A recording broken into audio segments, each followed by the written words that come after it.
Hello and welcome to Attention Span Labs. I'm your host, Michael DiBaggio. In today's episode, we have a special treat for fans of tabletop role-playing games as we interview Rick Stump, a man who has been running the same AD&D campaign for an incredible 42 years. In addition to being a generally interesting fellow, Rick is an author and game theorist with a deep well of role-playing wisdom that modern players and dungeon masters can profitably draw from. Also joining us is Rick's son, Jack, himself an accomplished player and DM.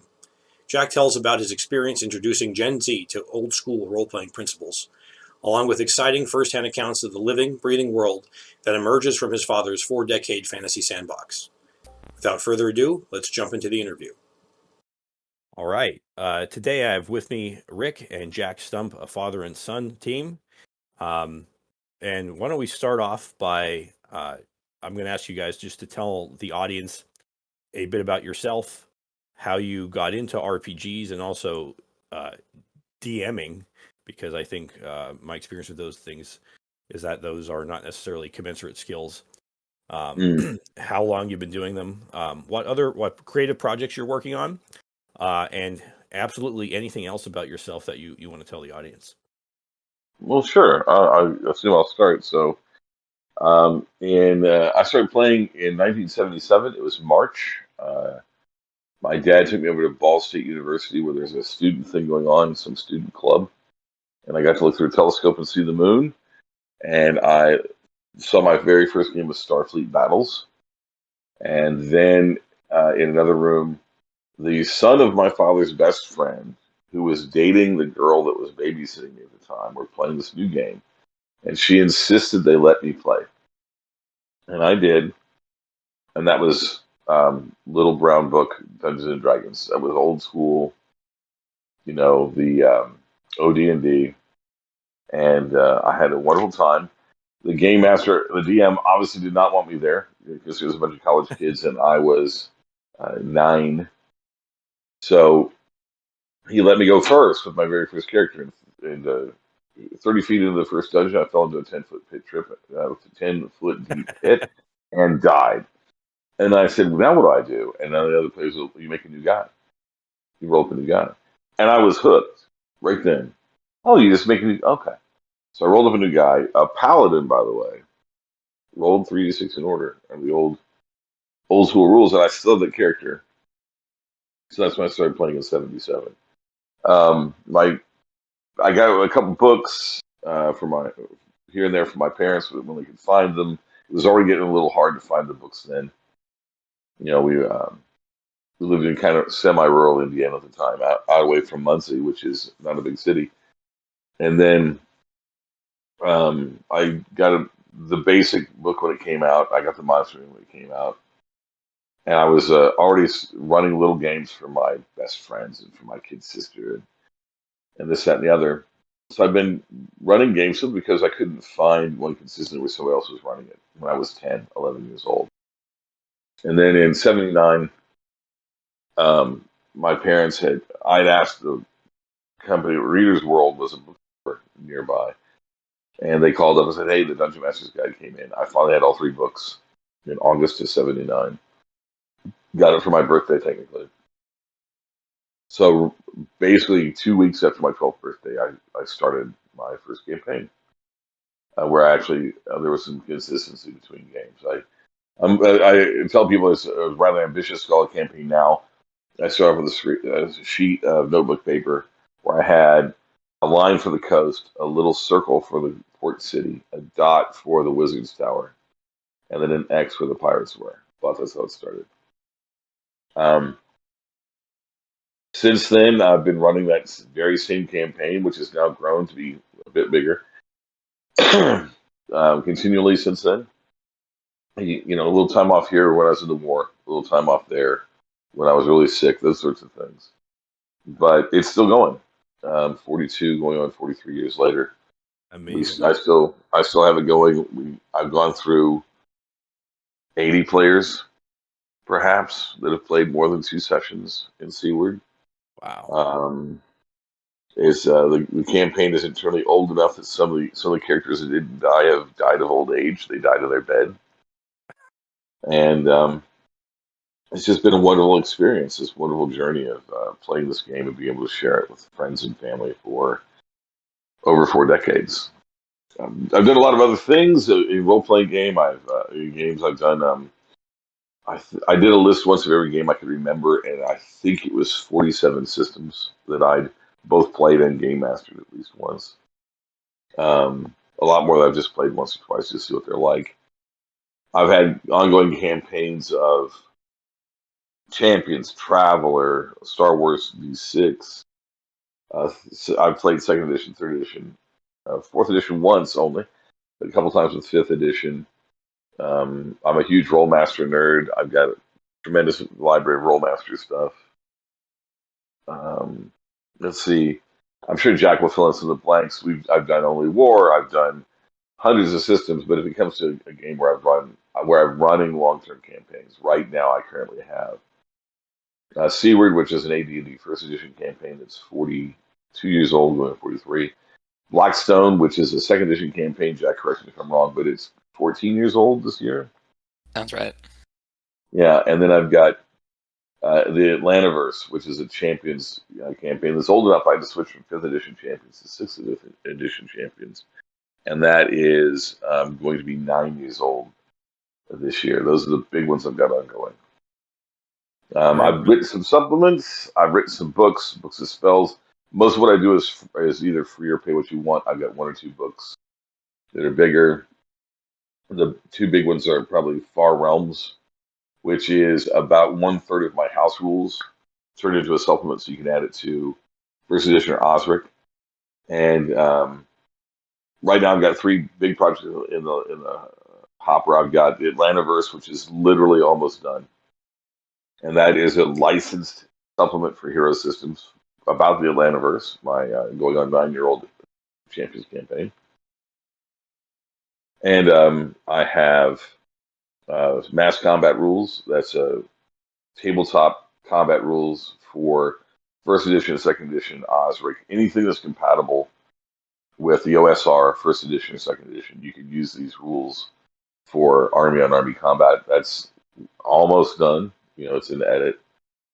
I'm literally just arguing, should this be a full-size format or a digest format is my big concern right now.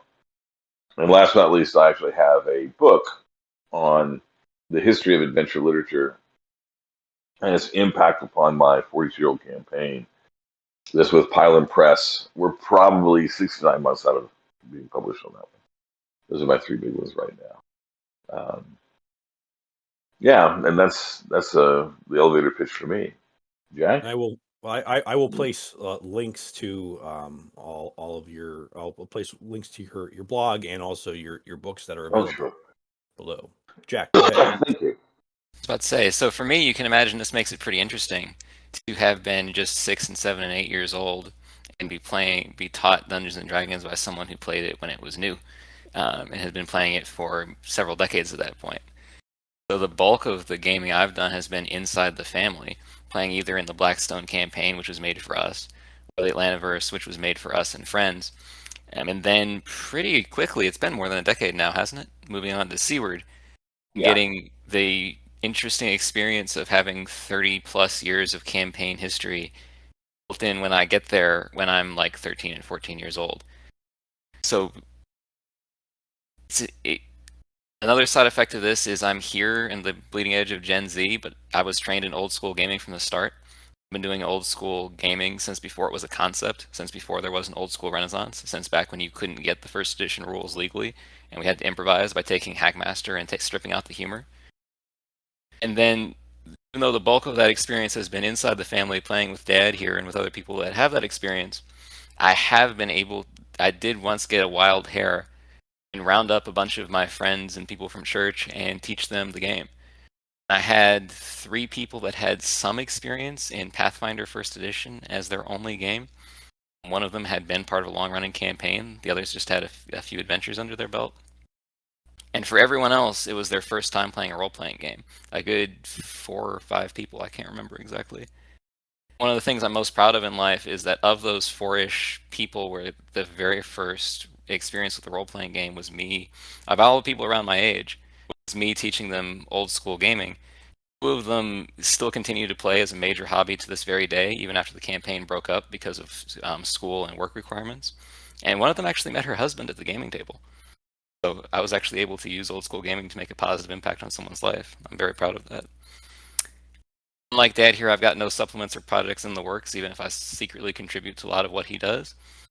You can imagine the level of creative encouragement that we all got as kids growing up in that household, and it impacts me to this very day. I don't know what else to add to the elevator pitch. I think that'll do. All right, thank you very much. So I want to start out with an audience question, and you can feel free to address this as in as much detail as you like, even if you just want to give a few examples, because I'm sure a lot of what we're going to talk about through the rest of this interview is going to touch on this point. But an audience member asked, what is the biggest gripe that old schoolers have about new systems? And presumably new system, I know, Rick, to you, new system is like second edition AD&D. But presumably this means like fifth edition, maybe fourth edition Pathfinder, things like that. What are the things in, I guess, in terms of mechanics or just in style of play that you don't like or feel? Yeah, I'll just leave it at that. Sure. There's two big things that strike me when I see very contemporary games and their supplement. The first one is, and this is sort of more of it's hard to point and just say, see right here, or this particular paragraph. They seem to treat the customer, the reader, the audience, as much less intelligent than was assumed in the original books. Putting it charitably. We're putting it charitably. The original, you look at AD&D first edition books, the books just assumed that the reader was going to be well read, well educated, have a broad vocabulary, be able to figure out the math on their own, be able to think of more than one thing at a time, be able to do 2-3 tasks at a time at the table, simple things like that. And when I started seeing some of the more contemporary stuff, like, well, we know you can only do one thing at a time. There seems to be this implication. Well, you know you can only think of one thing at a time and do one thing at a time. And we're going to put this in very simple language so that, anyone can, and when they say anyone can read it, they mean any third grader can read it, etc. That's just sort of a stylistic or tonal approach that I'm not really fond of. So I'd say that's what sort of raises my hair on the back of my neck about it. But the one that I think makes them not nearly as fun as they could be is they assume that the game master has decided what will happen to and with and for the players. A great example is I have played 5th edition a couple times. Jack ran Dragon Heist for us. And a horrible module. And I'm going to make one or two comments. I'm going to ask Jack to comment upon this. But it felt as if he was going through a play for a stage play. He's going through the script for a stage play. Mm-hmm. And we were expected to figure out where our marks were so we could stand there and under our lines of conviction. And Jack, I know you have a little bit to say about that very Dragon Heist, so if you chime in, yeah. Again, it wasn't a horrible module. It was just rather eye-opening to read through it. And you get to points where there's an encounter where the book lays out in excruciating detail what's going to happen if it goes as expected. And if the players go off the rails, there is no contingency plan. There is no, if they don't do what's expected, it's like, oh, well, I guess they could talk to the city guards, and the city guards will figure out for them in a couple days, and they can move on to the next part the way they're supposed to.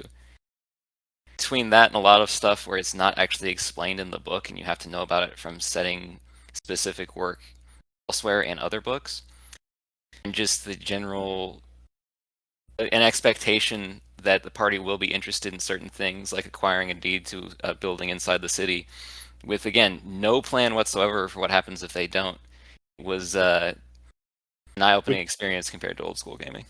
And that happens all the time in all kinds of gaming, where the players just don't want to do whatever great scheme you've cooked up. Well, That's, my that's part personal of the favorite. that's part of what happens. That's how it goes. That's part of the beauty. Here's one of my favorite examples of that.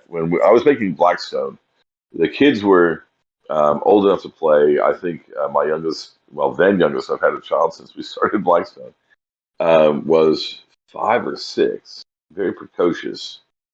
And we decided to start a second edition game. My wife's favorite version is second edition, Skills and Powers, with all the players' options books. So I made a setting. It was very consciously made the reverse of the way that I'd done Seaward. I started with a global map and then zoomed in. Um, and I sat down and spent a weekend, which is a long time for me to do one thing in a setting. I'm very prolific in how fast I write this stuff. Made a Magic Academy, put a staff of NPCs, put in all sorts of colorful characters, wizards of almost every specialty, their henchmen, their spouses, their servants, everything, knowing that the guys had made a couple wizards. This would be a great place for them to go and learn magic. And I would have plot hook central. They're going to go in there. They're going to make a relationship with these guys. This is going to be their mentor. I was done. I mentioned to them, they never went to the building. They never went to any of these people. They found other ways to find mentors and level up and do training.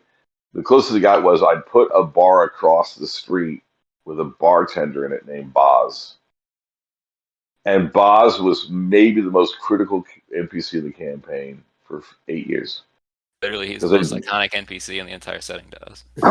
Right, and he was an afterthought. Where were they going to go for a drink in the inn so they can meet other NPCs? So there's a bar across the street, a tavern across the street. The bartender's name was Boz. Didn't name any of the serving people, didn't name the cook, nothing, just Boz. Yeah, and Boz ended up being iconic and central to the game. And they're like, oh, there's a Magic Academy across the street. Oh, who cares? Now, inversely, over on the Seaward side of things, our most iconic adventure arc of all time for us, and we surveyed the Briars, originated as a stray comment while we were in the midst of something else. I literally said, hey, wouldn't it be cool if we did X? And then ultimately we did do X, and it took us more than half a year real world time to do it. And it was just literally on the fly. Yeah, we're talking, it was over the half a year, over 6 months. If I remember right, we did 32 sessions in 6 months. That many, but they were long. Yeah, I'd have to look at it. I mean, you and I count it differently. Jack, I count Friday, Saturday, and Sunday as different sessions, for example. Wow. Okay, sure. So it was about 32 sessions over 6 months. It was almost 16 months in the game universe.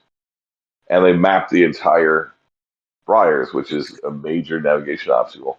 And by itself, it turned into one of the most fun things I've ever run. And it was literally, although the running gag now is 4 hours of you mapped the hex, you mapped the hex, interspersed with sheer terror of what do you mean there's 18 trolls? What are we gonna Yeah. And that's something in my experience with newer games, like wandering around the wilderness and making maps, even making maps for dungeons, and or doing a survey or hunting down lairs and so forth, is not often done. Like and a lot of the elements of that are not even tracked by a lot of people who play newer systems, which is something we're gonna talk about as well in a few minutes. But Sure. So, Jack, let me ask you, how do you sell the younger crowd on these old style RPGs? Because having talked to I've tried to get various younger people involved in RPGs, and I just generally play old style games. But one of the criticisms that your dad mentioned is that they sort of the newer games sort of talk down to you and don't expect that you're well read, don't expect you've read all these books, and that frankly seems to me with except for maybe some more exceptional people, that's the case. Disparage That them they however you actually, like. It won't disparage me. right. Well, okay. So that is, but you know what I'm talking about. There's a lot of people that simply have not read these classics. They're not well steeped in the genre. And as the game has grown in popularity, especially over like the last couple of years, with like the being on Stranger Things and so forth, and Critical Role and things like that, there's a lot more people. You know, in 1977, people playing that game were a very niche set. You probably very reasonably could expect them to have that kind of background. Whereas today, maybe not so much. What do you have to say about that? So I don't think that there is a great weight of knowledge or preparation you need to have in hand in order to play an old school game. You just need to have the right mindset. I was game mastering for my little group. All the people that had never played a role playing game before, I had no difficulty teaching them how to play, what to do, how to think, etc. It was the people that had prior experience in Pathfinder that were constantly trying to do things like just roll a perception check rather than telling me what they did, or just simply having no idea how the stats worked even after I explained it to them 3 or 4 times. And my working hypothesis, which I haven't had enough opportunities to test, is that types of game system are kind of like languages. Whichever one you learn first colors your perception of all the others unless you put a lot of work into gaining fluency in a new one. So if you see any resistance from younger generations to older games, I would posit it's just because they've had too much exposure to the newer games and not because of any other barrier. And some of the two people that I originally inculcated in that first edition AD&D mindset, since then they've only had opportunities to play Pathfinder in 5th edition because that's what everyone around them is playing. They still understand first edition. They still kind of think that way. It still comes up that way. When my friend Daniel has complained about trying to act like a first edition paladin when he plays a 5th edition paladin and it doesn't work and he gets punished for it. Mm-hmm. So, as much as having the experience in the literature and the background and the culture of old school gaming helps make it better, I don't think it's necessary, and I think that any resistance seen from younger generations is from something else. Right. What When I about? was saying earlier, when I was talking earlier about that, there was this assumption you had it. The rules were perfectly accessible even if you hadn't done those things. It was more more belief that you didn't need to have your hand held. I would say It's more like a it wasn't. cultural thing. Like, Yeah, it has a cultural mindset that you are capable of doing these things. And then it brought with it a cultural mindset that you either had done or would do these things. yeah, yeah. So one of the big influences right now are play acting YouTube shows like Critical Role, where so they have their voice actors and they're theatrically trained, and it's up for debate how much of the game they're actually playing versus scripted and so forth. But people who are introduced to the hobby, to seeing quote unquote how it's played through that way, are often they're not impressed, I'll say, with the way most people play, and they tend there's a lot of reports, a lot of angry GMs, talking about this phenomenon, but that they actually sort of expect it to be more like a scripted story, Sure. and is that maybe that hasn't been your impression, but is if you have seen that, how do you convince people that maybe that's not what role playing is really supposed to be, that it's different from a stage play or something like that? Well, So I've had a little bit of experience. Go ahead, Jack. I apologize. It was probably more you anyway. we can both jump in and answer. I've never had any personal experience with that. Luckily, the group I was in, none of them had that problem quite yet. Really, what it reminds me of is not the problem reminds me of a completely different problem. It reminds me of back when I was finally old enough to look at the gaming as a broader hobby and not just something that we were doing in the family. And I was doing that at the absolute height of 3.5 popularity, when everyone was crunching numbers and optimizing characters and figuring out how to kill Zeus in half a round of combat and take an infinite number of actions. And they completely stripped out everything from the game except building the best character and then fighting things. And they said the game was ruined because if you did X and Y and Z characters, they could fight things perfectly well and overcome anything the game master could throw at them. And ABC characters couldn't do that, so ABC characters were unplayable, and the game was broken, and we had to find something else. Now we've got the opposite problem, and people have gone around to, well, basically there's no point in playing the game. You should be play acting a story. In my mind, and I could be wrong, but in my opinion, they're both groups, both problems are trying to reduce gaming to just one aspect of its multifaceted hobby. They're picking one specific thing that in old school gaming you do. They're making it the be all end all and ignoring the rest of the game to their own detriment because that strips out all the other fun that you can have. I think it has more to do with people, sort of reductio ad absurdum situation of not understanding what's going on, grabbing the first thing, and just following it to the end. Does that come from video games? Maybe.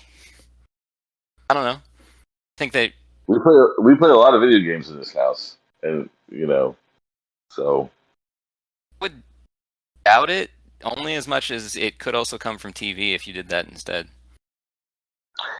Yeah, that makes sense. We always used to talk about this. I remember back in the '80s in particular, and then further on we talk about there'd be a cool show on, a new movie came out, and then suddenly everybody wanted to have a character that looked like character X in that movie. Right. When Sword and the Sorcerer came out, the number of other DMs I knew that either had a player or the DM themselves introduced a three-bladed sword was most of them. I remember. I didn't just hear from you. I heard from your friend when he was over of that one song from Demons or no. But anyway, that one song came out and suddenly every campaign had a Fire Witch as a main antagonist. Yes. That was Lou Pulsifer, who is a good personal friend. And Lou Pulsifer is a legend in game design. He made the board game Britannia, which has won, I think, every award. I think they made some for it. He was the first guy to write and publish alternate rules for diplomacy. At one point, he was a contributing editor to White Dwarf and Dragon at the same time, on and on and on. I got the chance between 86 and 92 to both play in his campaign to Nilda, which was older than mine. He said, stop that campaign. And one of his characters, call it domains. Back then, we became a lord.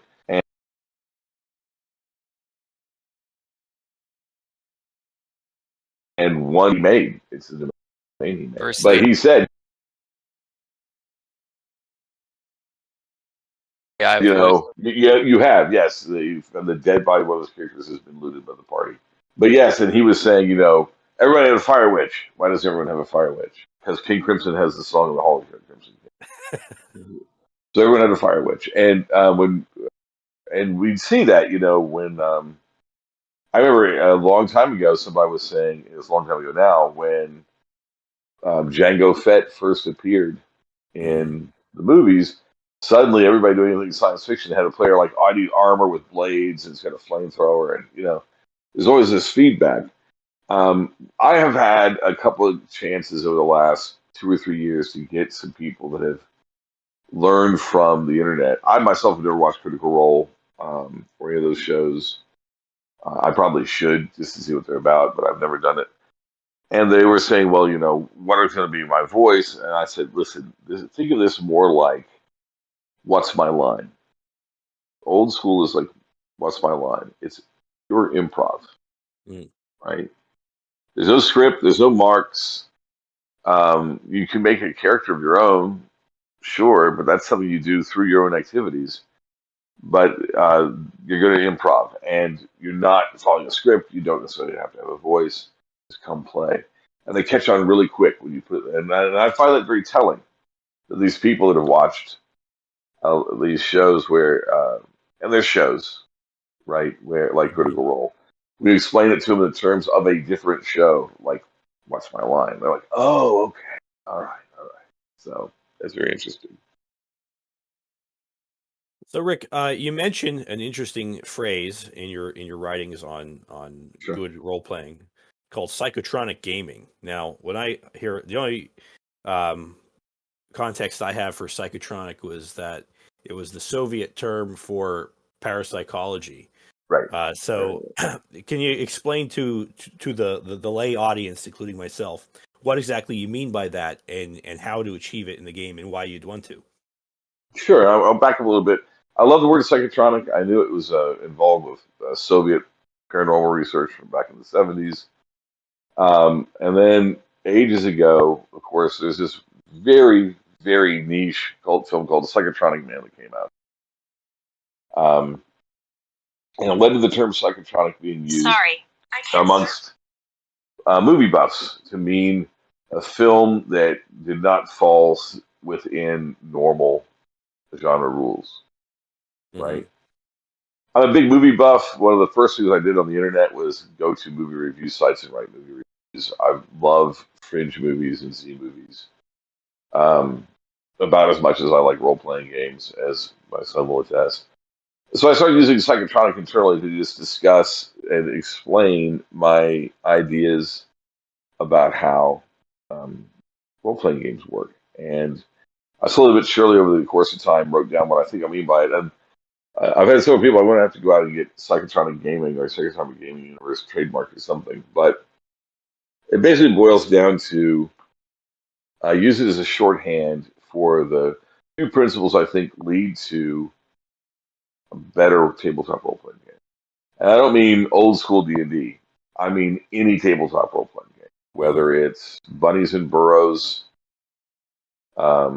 which allowed you to play rabbits and hares and badgers and stuff back in like 79, 81, somewhere in there.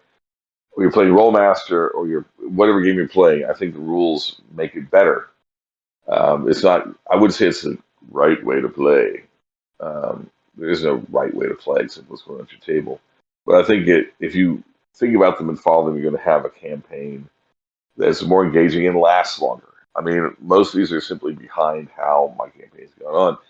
And it's basically the basic rules of it, or psychotronic, are strict timekeeping, verisimilitude, status quo is the enemy, multiple characters per player, characters can win or lose, players drive the action, and genre is descriptive, not prescriptive.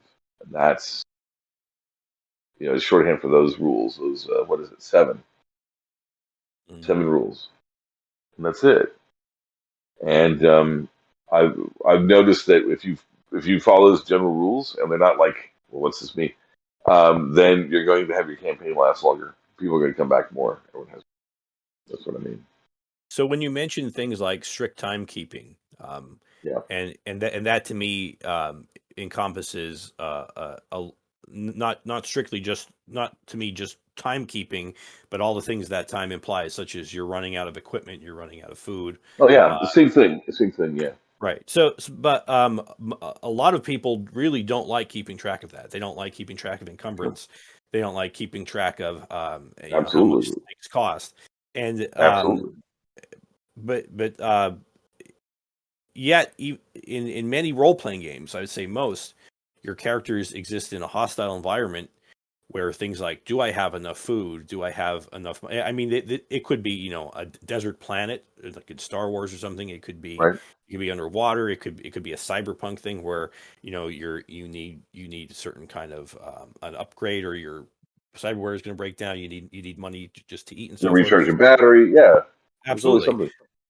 But a lot of people don't like to do that. So how convince the audience here that kind of stuff is like resource depletion and so forth is necessary to a good role playing game versus just something that is a pain in the ass to them.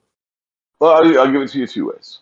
Right. The first way is this: imagine the game of soccer, football, where there was no timekeeping. You didn't track fouls and you didn't keep score. At the end of the game, everyone's like, "Who had the most fun?" Well, you won. Right? Or imagine tennis, where you don't keep track of strokes or how many holes you fired, you shot on yet, you've gone through. Like, well, you had enough fun yet? Oh, I had a ton of fun. Okay, we'll go back to the clubhouse. Here's your green jacket, or whatever it is. Hmm. In a very real way, um, games, we measure things in games because, and this is going to confuse some people, but I'm going to another example here. It helps us become emotionally involved, right? Making things scarce and precious makes us become more emotionally involved in what's going on. Look at baseball. Baseball is about keeping track of stats and outs and Absolutely. everything. If you were to suddenly say, "Oh, the stats don't matter," and all this other stuff, baseball would not nearly be as engaging. So that's my first blush thing. It's obvious to us from just sports, the things we do for fun. My wife and I play cribbage obsessively. We love the game. When she's in labor with our children, we sit there, we play cribbage to the last possible minute, right? Because she finds it so calming and relaxing. Although no visitor would know that. And that's all about counting cards and making points and scoring points. But here's one of my most popular blog articles is a blog article called "If Your Torches Burn for Just an Hour, NPCs Will Be More Important." Hmm. And I talk about the fact that resource management forces your players to engage in the artificial world around you, around them. And this is part of the verisimilitude. Verisimilitude, by that I mean making the world as internally realistic as possible. Yes, there's dragons. Yes, there's unicorns. Yes, you Right. can cast a spell to put people to sleep. But does it make internal sense? That's really important. And if it's making internal sense, then it has to have internal resource management. Um, we were talking earlier about the mapping expedition to the Briars that they did in Seaward. How do you keep? They created a base camp with a bunch of hirelings and henchmen on top of a mountain plateau and inside a cave as they spent almost a year and a half of game time wandering around in rugged, overgrown, vicious wilderness, crawling with monsters for that same period of time. Where did their ham come from? Where did they get tents? How are they getting anything? Hmm. It was such a big deal because I make them track resource management that towards the end of the expedition, they couldn't get torches anymore because they bought them all and they couldn't get them from the suppliers anymore. They drove up the price of food in the nearest town so much because they kept everything that was preserved, hams, anything. They bought it all so that there was an inflationary spike in prices. They had to go in and pass out money and stuff to the poor and make good with the local parish priests and the bear and everything because they drove up prices. They end up having to hire factors, which are basically merchants in other towns that buy things for you, out into neighboring kingdoms to we need this and this and that we can't get anymore to bring in things like candles, right? Hmm. And if I had, and so what this led to was a lot of NPC interaction with the local townspeople, the local noblemen, distant cities, distant noblemen, finding out there's an entire chain of merchants that will buy and sell things based on letters of credit back and forth. Um, why are these guys always on the edge of the briars cutting down trees? Oh, they're colliers. They're making charcoal. And you're using up all their charcoal, so they're going further into the wilderness to make more charcoal because it's worth so much and more than getting eaten. You're buying so much. This led to a huge amount of engagement inside the campaign world with a wide variety of NPCs. If I had simply said, "Oh, don't worry about it," none of it would have happened. Right. Absolutely. None Yeah. would have happened. So what you're actually to put a fine point on it, that there are simply some kinds of adventure opportunities that are not possible unless you do that. That's absolutely correct. As a matter of fact, one adventure opportunity I want to point out was Jack and a couple of his brothers. I was introducing them to first edition rules a long time ago, and I simply used In Search of the Unknown, I was which going to is a bring this up if you wonderful. didn't. I was going to point this out if you And didn't.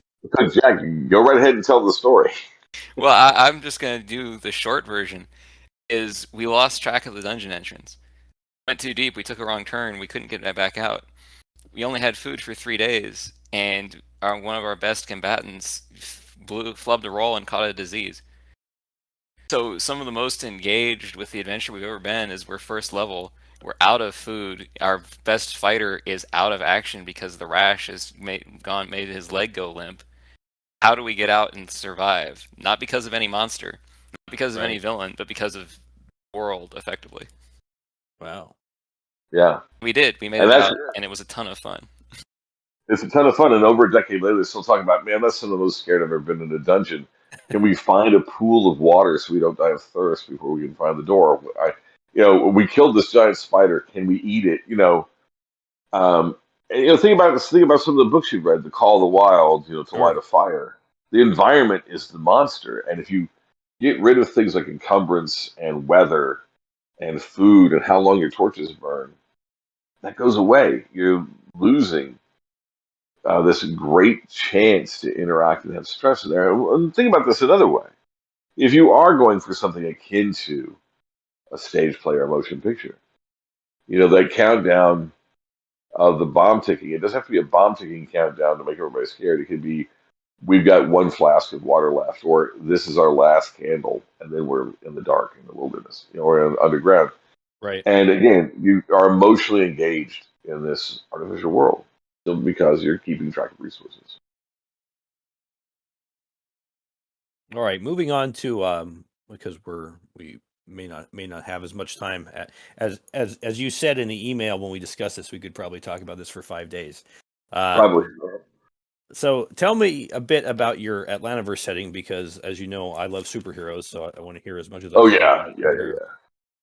The Atlantaverse setting, I've always been a huge fan of Champions. I played in a campaign at DLI back in 85, 86, had a great deal of fun. I've done one-offs about 9 years ago now. My sons and some of their friends, I mentioned it, and they were interested in playing. So I made a setting, and I set it up. A unique setting. They were based in Atlanta, but I've got the alternate timeline of how that universe differs from our universe from 1800 on, which is not a lot of big differences until 1938. The International Criminal Organization that is certainly not Hydra, the International Criminal Organization that is certainly not the Nazis, supervillain teams, everything else. And we started playing, and it was a great deal of fun. After a couple of years, a lot of the friends sort of dropped away for various reasons, growing up, going to college, that sort of stuff will happen. But we kept playing. And as we kept playing, I used psychotronic. Everyone should have more than one character. So a lot of these people who were first-time players made their second character after the second or third session. And then it just kept going. We started a team in Hudson City, which is an official setting for Champions. They started a team in Vibora Bay, another official setting. We got a team in San Mateo where I play. I don't dungeon master. Somebody else is game mastering San Mateo. There's one in Toronto, I think it is, where I play. I'm not running. And through all of this, we're basically running a comic book setting. We've got multiple heroes in multiple cities, run by different people. Sometimes I'm game mastering, sometimes I'm playing. We're in the midst of a major crossover event. We just had a huge crossover event where heroes from this city and heroes from that city teamed up. We're about to do another one where they're going into another dimension. They have to go to Asgard to solve this problem. And it's just turning into just a ton of fun. We've got cosmic heroes who are off in space that don't even know where. Well, one of them does, but they don't have a lot of connection with Earth necessarily. So we're running everything from a team of guys in Hudson City where one well-armed drug dealer is a major challenge to them, so they have to plan ahead, to a party where one of the members can shoot you through the eyes from the next solar system, and everything in between. And we're having so much fun that a little while back I wrote Hero Games and said, hey, I've got this setting. I'm interested in writing it down and turning it to a licensed property. We talked about it. They gave me permission. I actually have an agreement with them to write up to, I think it's 9 books in the setting, and have them be officially licensed. And we're almost done with the first one, which is the basic setting. It's the the basics, the history, the villain organizations and hero organizations. It's got several villains in it. It's got a couple adventures and then something like 15 or 18 plot hooks, little mini adventures that you can. And we're hoping to have that out before Valentine's Day. Great. I'm looking forward to that one. I've been following your work on that for, over a year now, I think. Yeah, yeah, you have been. And Artanon Studios has given us some amazing art, including this stunning cover that has maybe the most iconic villain from the world, Oberst Sturm, the head of the Fourth Reich, fighting a couple of heroes, more than one. So yeah, it's going to be a ton of fun. And viewers of my channel will be familiar with Artanon having talked with us on several occasions about the history of comic books. So if you're interested in hearing more from him, I'll put up links as well, and you could check out those videos. I'm very proud of myself. I was once talking to Artanon and mentioned and reminded him, "Hey man, romance comic books used to be huge," and he's actually written a little bit about that. I was very proud that I helped bring that up. Yeah. Oh, he is a super well educated guy on comic books. Oh yeah. And I couldn't agree with him anymore. I think, but yeah, he has a huge breadth of experience, and obviously he's an excellent artist, but also just knowledge of comics. Just prodigious, yes.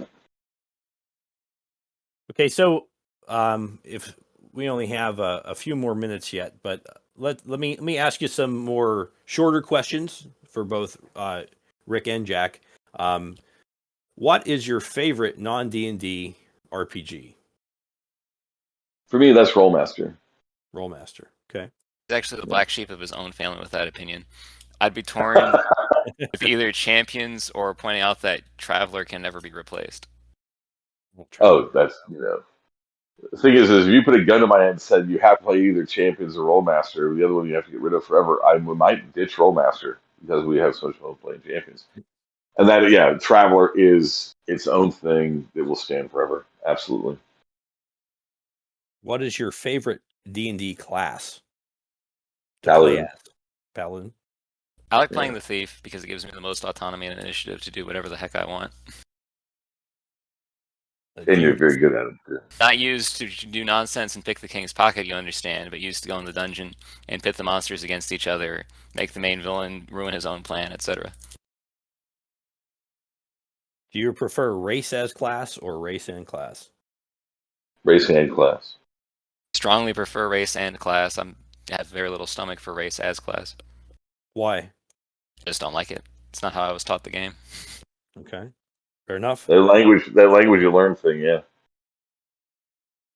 Which class, in your opinion, do you feel, and this could be newer stuff too, is either overpowered, it doesn't fit in thematically, or you just don't like to play, or that you as a DM don't allow in your group?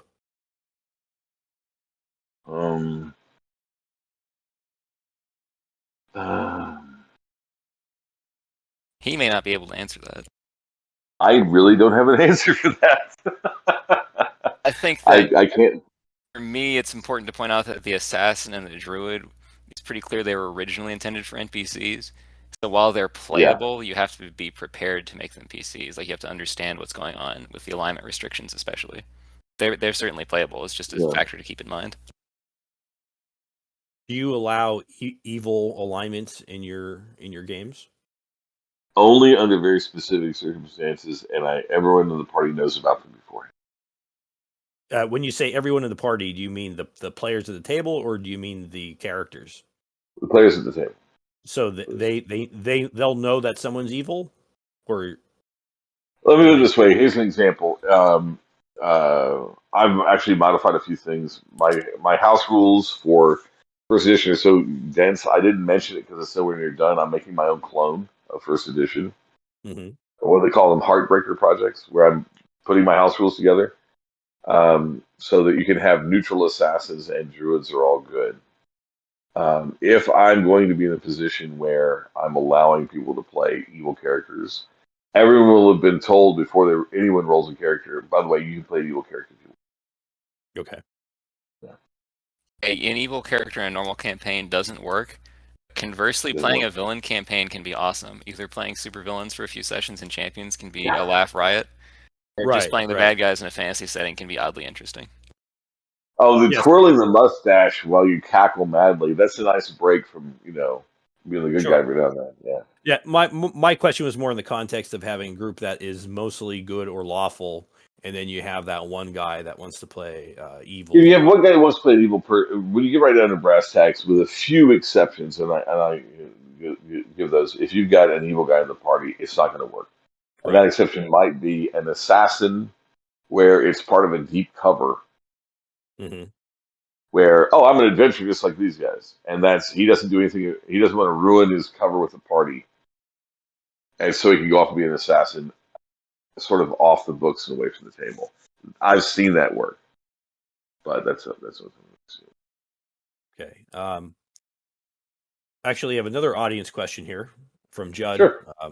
How do you feel about alternate magic systems? And by this, I assume he means like an alternate to Vancian magic and things like he gave specific examples like using mana points or being able to. Sure. Yeah.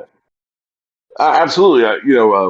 Spell law Rollmaster originally was arms law, which was alternate combat rules, or spell law, which is alternate magic rules.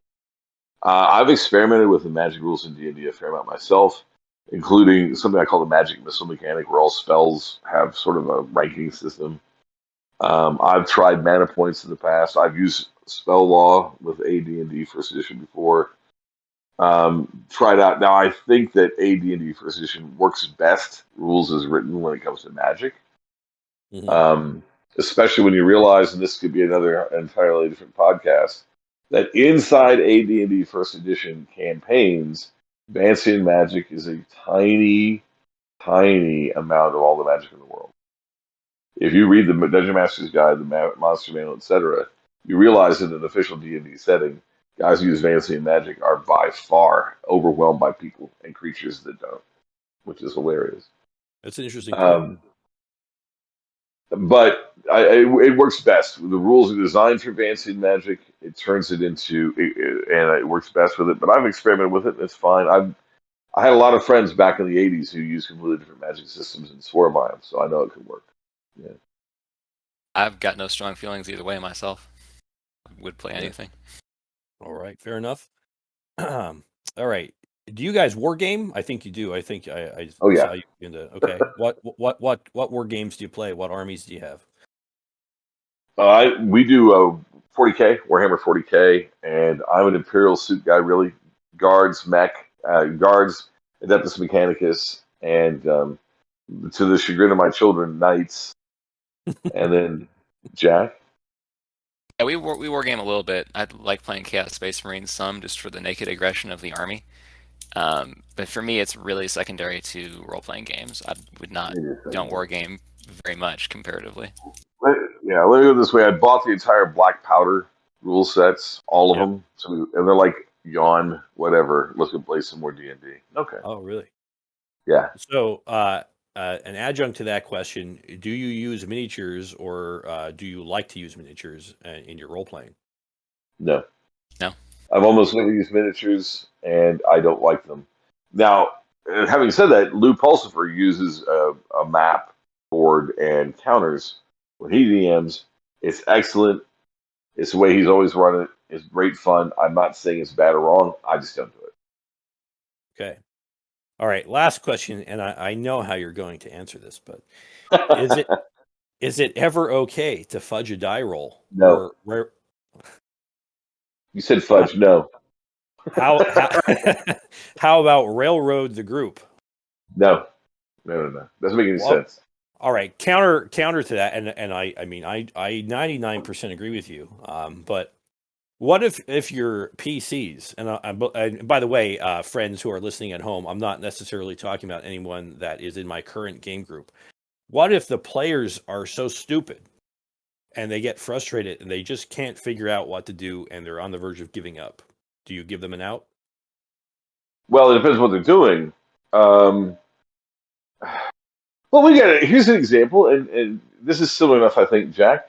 Jack, how about when you went past the monster tunnels and the air and the atmosphere plant and ran into the tombs of the space elves? What did you guys do? In that context, we turned and left immediately without doing anything. Yeah, it's like, nope, we're gonna nope out of here. We're noping the nope out, and they noped out, and that's fine. Sometimes that's the psychotronic rule. They have to face the consequences of what's going on. I can't imagine a scenario in which you would need to make them take a specific course of action. I think more applicable to this conversation is when we were in Blackstone. The main story arc of the campaign, and I will put it that way, even though we might quibble about the term story arc. The main arc of the campaign was about preventing this ancient prophecy from being fulfilled if the 5 spooky doom artifacts got brought together. And we found one of them, but we misinterpreted the prophecy and literally walked past the other 4. So the villains got them. We had to deal with the consequences of that, and even if we'd walked past the first one, villains could have gotten all 5 and doomed the world. We would have just had to deal with it. We could have turned the campaign into a post-apocalypse. But the thing is, wouldn't that be much more interesting than making a post-apocalyptic campaign from scratch to play for a couple years in a high fantasy setting and then have the undead rise and destroy all life? That would be like 1,000 times more interesting than just making a post-apocalypse game, and that's the kind of thing that can only happen with psychotronic gaming. An excellent point. And sorry, Rick, go ahead. No, I was about to say that as a game master, it was so much fun. Oh yeah, we did this, and this. Well, the monster's dead. Let's leave, and they walked out, having gotten rid of everything keeping the bad guys from getting one of the spooky doom artifacts. And they didn't catch on 4 different times. It was so entertaining. All right. I think we'll have to leave it at that. Rick Stump, Jack Stump, thank you very much. It was a pleasure to have you on. Sure. And hopefully we can have you on again and finish up the rest of the questions that I had prepared. Oh, let us know. I'm there. I really enjoyed this. Honestly, I hope to be back. All right. Thank you very much. Thank you. Thanks, everybody.